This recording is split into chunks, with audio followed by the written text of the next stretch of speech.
Hi guys, Keigi here, and today is our year-end episode.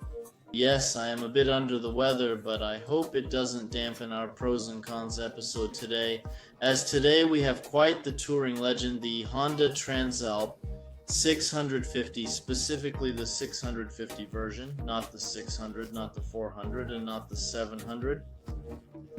Perhaps about the 700 I'll make an episode sometime in the future, but right now I want to talk about the 650.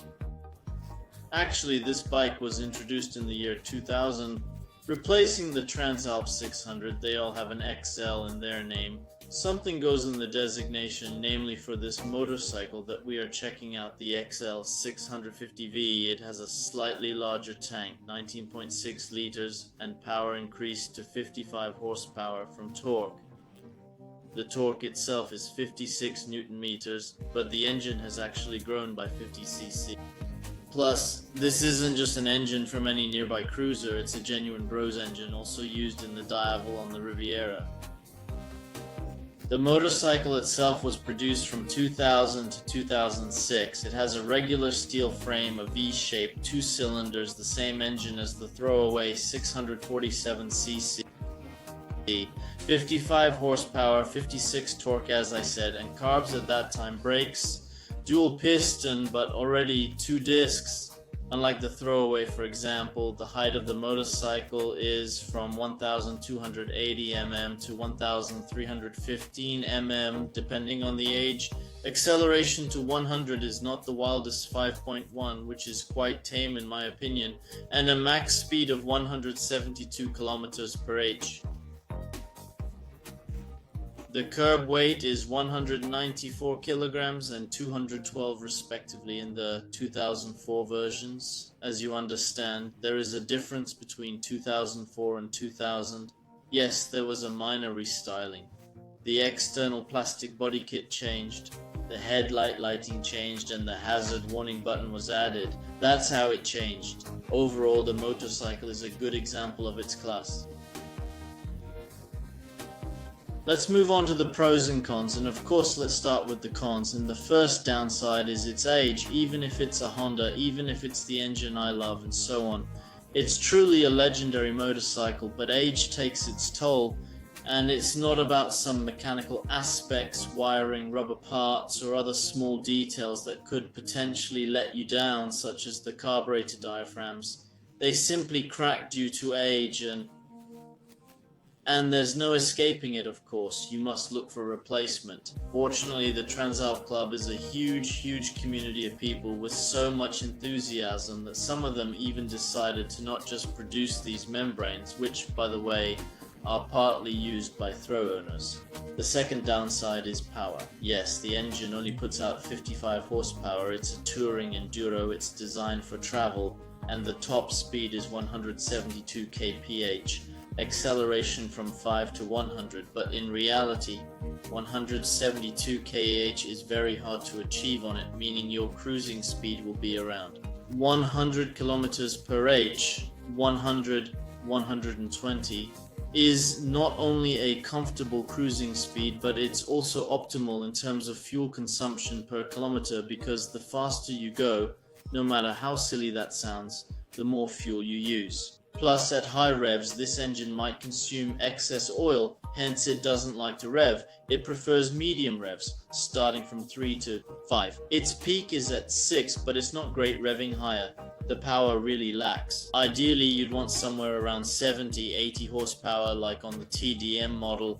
Then it would truly be comfortable for trips, not only on bad roads, but on good ones, on a long straight road, especially in Moscow, where you might want to visit a point of interest. You're practically driving on a flat, straight, very long road. Riding at 100 km/h there can be quite boring.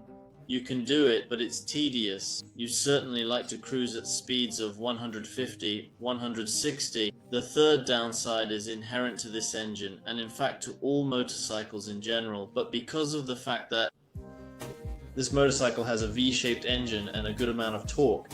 But one thing is, like the splines of the drive shaft, they wear out very often, especially because the owners are just complete idiots and don't take care of it. The splines wear out and need to be replaced. You need to replace this shaft, and that means dismantling the engine. Generally, it's a whole lot of hassle with the conjunction between the sprocket and the shaft. There's a stop ring that secures it, and indeed everything needs to be in good condition. The splines need to be intact. In other words, you need to keep an eye on this. The fourth and last drawback of this motorcycle, in my opinion, is probably one of the biggest. I'm not even counting silly things like the front spark plug, which is hell to reach. It's incredibly hard to get to, although there's direct access. Here you still have to dismantle half of the motorcycle, but no, the last drawback is the 5-speed gearbox, an absolute nightmare. You're always wanting to find a sixth, even though the motorcycle isn't super powerful, 55 horsepower, but it has really huge potential, quite. It could easily go 190, 200 if it had a sixth gear. Well, or at least it would use less gasoline. That's also a huge plus. There's no sixth gear. Same with the Duvalel, same with the Riviera, same with the Bros. They all have the same problem. Well, and not only, actually almost all motorcycles of that era of the 2000s. There's a Dash, 2005. Six, that's their scourge, huh? The lack of a sixth gear on fairly average motorcycles, on which you don't feel an obvious lack of a sixth gear, but you kind of wish it had it. In general, that's all the disadvantages. I'll move on to the pros, and the first plus is reliability. Well, of course, it's a legendary motorcycle. In fact, it's hard to argue with that. It's really reliable. The engine that it runs on goes for 300,000, and that's just the first size. And it also has 3 other repair sizes, or just 3, I don't remember now. But the bottom line is these engines can easily clock 1,000,000 kilometers without as much as a cough. The overall reliability of the motorcycle is enormous compared to all sorts of junk out there and other motorcycles that are just cobbled together from trash. Here it's real. Even if they are cheap knockoffs, they might lack any design or extras, but they run. They are all plastic, all round. Even the dashboard, it's actually amazing. But just the saddle, that's just the saddle cover. It lasts quite a long time. That is, for example, on my bike, the saddle tore only under me when I clocked 60,000, and the bike was already 89, 90 years old. That is, in fact, their materials are very durable. Whatever anyone says, yes, it's not luxury level, but its durability is very good, especially on the Transalp. The 650 Transalp, as I repeat, is a truly legendary motorcycle, as it should be. Understand that when you give advice to any tourist who is a beginner, the first usual recommendation is the Transalp. In fact, a legendary motorcycle. The second benefit, the tank volume, the 650 has capacity of 19.5 litre tank. If we are looking at a consumption of around 4.5 litres on the highway, you can peacefully go 400 kilometers on a single tank. That is not too much, but actually that is quite a bit. There are other motorcycles which indeed have a bigger range, but in reality for that price, that is, take the price of a Transalp. They start there from around 170, 180.000. You will never in your life get such a ratio of mileage and consumption. That is, there are indeed Tenere that go almost 700 kilometers on a single tank, but they aren't worth it. Here is a motorcycle that costs enough to be affordable and can allow you to go there to St. Petersburg conditionally with only 2 gas stops, which is very, very good.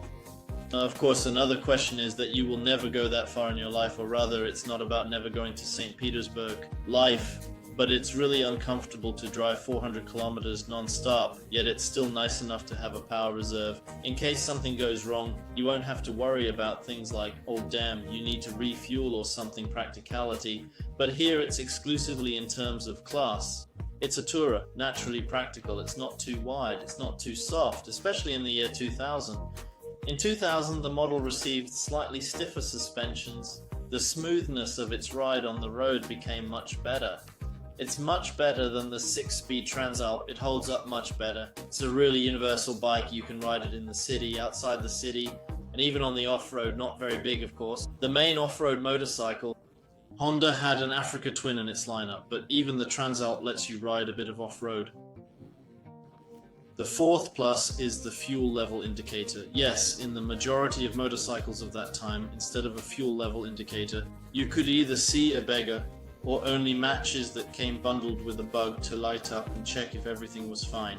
But really, it depended on the daily mileage. This isn't a huge, so to say, disadvantage or shortage of other motorcycles compared to the Transalp, but still, There's a certain pleasant feeling that your motorcycle can show the fuel level again. Not many motorcycles had this feature back then. The fifth plus, in my view, the last plus that I will highlight, there are quite a lot of them, but on the other hand, from another point of view, there are very few because everything is fine there, nothing much to really talk about. But the fifth plus is the weight. Actually, this is a huge plus because the motorcycle weighs roughly 200 kilograms. 200 kilograms, it's a touring bike. It naturally doesn't have a lot of horsepower, but this is a great price to weight ratio, let's say that. And it's 200 kilograms it can perform pretty well off-road. Of course, it's not a top off-road vehicle because there's Africa, there are other enduros, but 200 kilograms isn't that much. So on a somewhat less challenging off-road, it can deliver a result hinted at, by the way, by its specialized wheels. Again, its weight isn't very large. It can help some person, likely a beginner who recently picked up motorcycling, feel quite comfortable in combination with an engine that's very flexible and doesn't cause any sudden movements when opening the throttle, meaning it's entirely predictable and very calm. This motorcycle, in my view, is one of the best motorcycles for a beginner if one is considering something in the tour area. The only thing is that it's quite tall. It's about 1,300 mm, 1,280 mm, depending on the year of production, but it's still tall.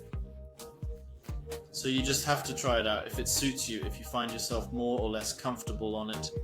It's an ideal option for a daily motorcycle. Those were the pros and cons. Personally, I really like the Transalp. I really like the design. At its time, naturally, I prefer the design of the rear part more than the front because the front looks like fear and hate to me, but in those years, such designs were typical. So I wouldn't really focus on the design of the front, would I take it? Actually, I'm even considering taking it because I need a touring bike. Everything will depend on who I'll be traveling with. That is, if there are motorcycles that will cruise around 150 kilometers, if it's in the range of 100, 120, then most likely I'll take the Transalp because of the engine, which I know like the back of my hand. Secondly, it's very reliable. There's nothing to break in it at all. There's a huge community. And fourth, there's tons of aftermarket parts. Overall, it's a very successful model, and it's not without reason it's considered a legend. So this was our review of the pros and cons. I hope you liked it. If anything I said was incorrect, let me know in the comments. Motorcycle owners, please share your thoughts on the pros and cons of this model. This was Car